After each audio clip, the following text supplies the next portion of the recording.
It's This Week in X for X-Men Legends number 4, out on the 23rd of June, 2021. This issue is not part of the Hellfire Gala. X-Men Legends is inserting stories into older X-Men continuity, in this case into X-Factor, and only half of our panel have read this one, Tyler and I, and Fariha and Harry haven't. And then on top of that, Tyler and I have read the original run in X-Factor that this is inserting to. I'm actually on this very issue right now in my household read, so major tie-in factor for me. So Harry and I both, or I'm sorry, Tyler and I both have a very limited amount of time here to express to our colleagues below and to all of you if it is worth picking up this issue or not. And so we'll begin with Tyler. Would you tell people that this is a buy or skip, and why?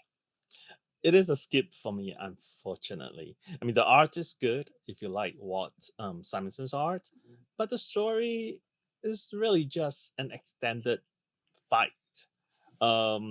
And I also don't think that the baby throwing should be a thing in the middle of a battle.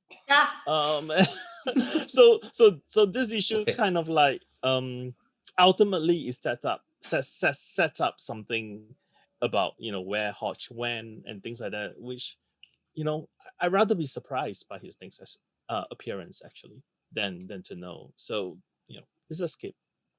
Yeah, I have to say it's a skip. I have a slightly different perspective on those things, though.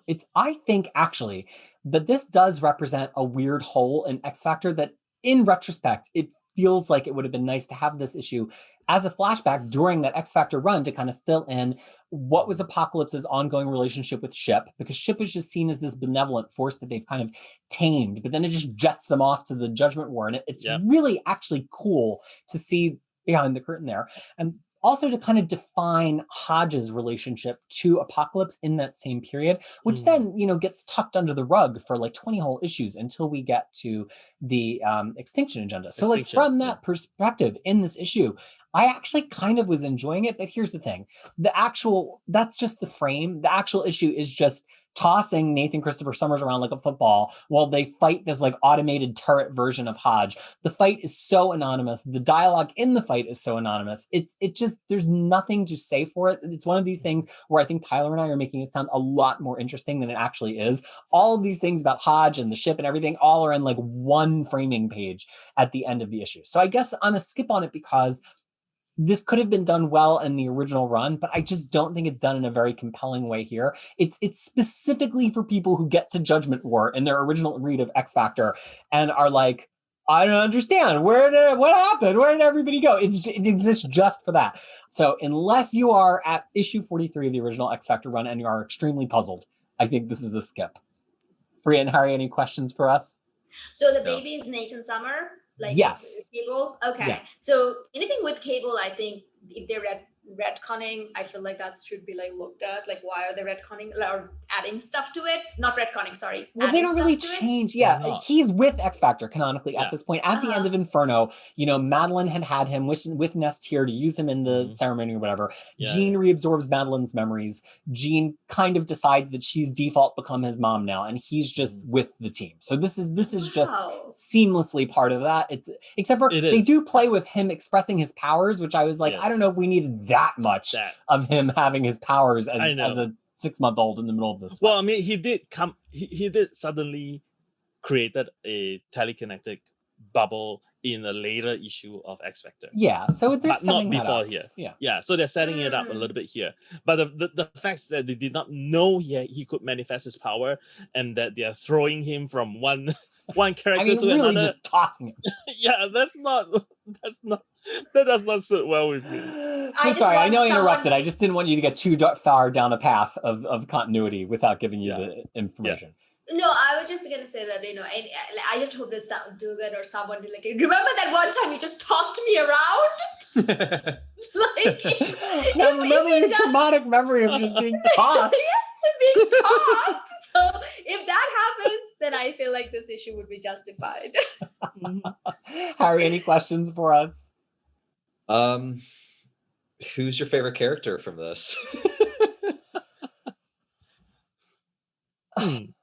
Maybe Apocalypse. Actually. I mean, because it's just fun Apocalypse material. It shows that he's still keeping tabs on him. Apocalypse really kind of disappears, if I'm remembering it correctly, all the way until he comes back in the 60s when Claremont's writing it to like infect Nathan Christopher and do the whole Blue Area of the Moon thing. So I kind of appreciate any added texture for Apocalypse, and I think from that perspective, he's probably my favorite. What about you, Tyler? They are all equally bland in this issue for me. So it's not like, I mean, no one actually stands out quite a bit, in any ways. I mean, in some ways, I think Archangel here got a little bit more of a voice here than anyone else. So. And that's another thread kind of from Inferno that gets a little rushed in the transition, is that like he all of a sudden isn't their chief concern by the end of Inferno. So he just turns into this helper person. And then he's just this helper on the team. And I think that this does give a little bit of texture to like how he's starting to gain control, how he doesn't fully understand his powers. But again, I think we're making it sound a lot more interesting in talking. No, you're not. No, it doesn't even sound interesting. No. Well, there you go. I was like, this era of X-Men so much better. No. And here's we'll move on. Here's the thing I'm having with this X-Men Legends series as a whole. That first issue promised us something really juicy, the first 2 issues, which was like talking about Adam X, which we've always been interested in. But if that was all they were going to do, why didn't they just let that be its own 3-issue miniseries or whatever? Like, why are they bolting on these? We didn't need this. Nobody was asking this question. Now we're going to revisit Peter David's X Factor, which like he was cut quite short on that run. People think it was the original Peter David X Factor.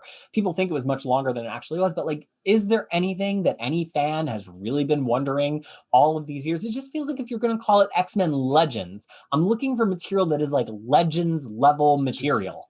Yeah.